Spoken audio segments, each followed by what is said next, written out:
Halo, kita masuk ke pertemuan kita yang keempat, ada di bab 7 ya, akuntansi sektor publik mengenai laporan keuangannya ya, laporan keuangan akuntansi sektor publik. Nah, ini kita laporan keuangan yang dimaksud dengan laporan keuangan umum di dalam General Purpose Financial Statement atau GPFS ya. Ini adalah laporan keuangan yang dituntut oleh Undang-Undang Nomor 17 Tahun 2003 yang merupakan laporan keuangan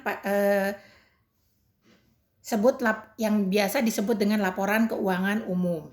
Nah, laporan keuangan umum adalah laporan yang dimaksudkan untuk memenuhi kebutuhan pengguna. Nah, penggunanya siapa? Masyarakat, Dewan Perwakilan Rakyat atau DPR, Dewan Perwakilan Rakyat Daerah atau DPRD, terus investor atau kreditor, lalu manajemen pemerintah dan lembaga internasional.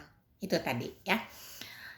Nah, kalau tentang tujuan laporan keuangan pemerintahan ya, tujuannya apa sih gitu ya? Laporan keuangan pemerintahan ya bertujuan ya menurut Mardiasmo ini yang pertama adalah kepatuhan dan pengelolaan ya, pengelolaan atau compliance ya, and stewardship. Nah, yang berikutnya adalah akuntabilitas ya, akuntabilitas dan pelaporan retrospektif. Nah, selanjutnya adalah perencanaan dan informasi otorisasi ya. Setelah itu kelangsungan organisasi, lalu hubungan masyarakat atau public relation. Nah, yang keenam adalah sumber fakta dan gambaran ya. Itu tadi mengenai tujuan laporan keuangan pemerintahan ya. Setelah itu komponen laporan keuangan pemerintahan, komponennya apa aja ya yang ada di laporan keuangan pemerintahan ya.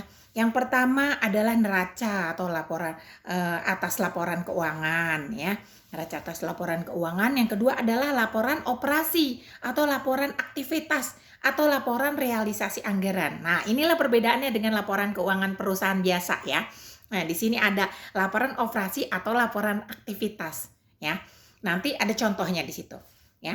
Yang ketiga laporan arus kas. Ini sama dengan laporan keuangan perusahaan dagang ya. Nah, lalu yang keempat laporan perubahan ekuitas. Masih sama. Yang kelima adalah catatan atas laporan keuangan, yaitu membacakan satu persatu akun-akun yang ada di dalam laporan keuangan. Lalu apa saja komponen buatlah contoh.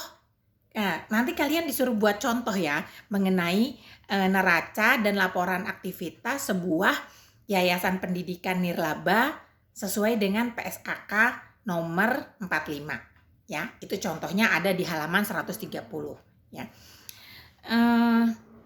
Dalam PSAK 45 itu tentang pelaporan keuangan organisasi nirlaba ya.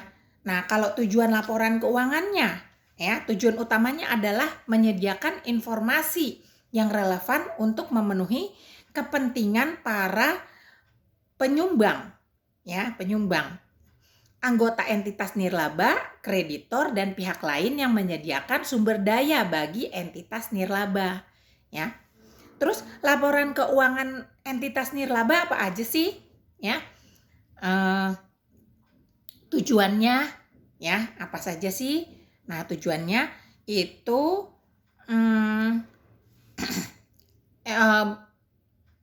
laporan keuangannya yang apa saja isinya ya. Di situ laporan posisi keuangan atau neraca pada akhir periode laporan. Nah, itu yang harus dibuatkan. Laporan aktivitas untuk satu periode pelaporan ya.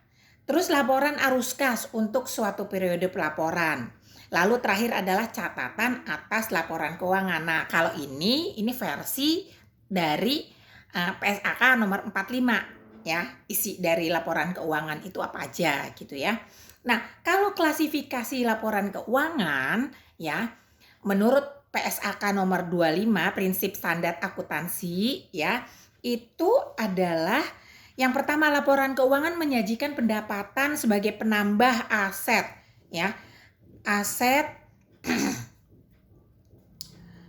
yang tidak terikat kecuali jika penggunaannya dibatasi oleh penyumbang dan menyajikan beban sebagai pengurang aset neto ya, tidak terikat ya. Nah, terus kalau sumbangan disajikan sebagai penambah aset neto tidak terikat ya, terikat atau terikat permanen atau terikat temporer, bergantung pada ada tidaknya pembatasan ya. Dalam hal sumbangan terikat yang pembatasannya tidak berlaku lagi dalam periode yang sama, dapat disajikan sebagai sumbangan yang tidak terikat sepanjang disajikan secara konsisten dan diungkapkan sebagai kebijakan akuntansi ya. Lalu kalau laporan aktivitas menyajikan keuntungan dan kerugian yang diakui dari investasi dan aset lain atau liabilitas ya, sebagai penambah atau pengurang aset neto tidak terikat kecuali jika penggunaannya dibatasi. Ya.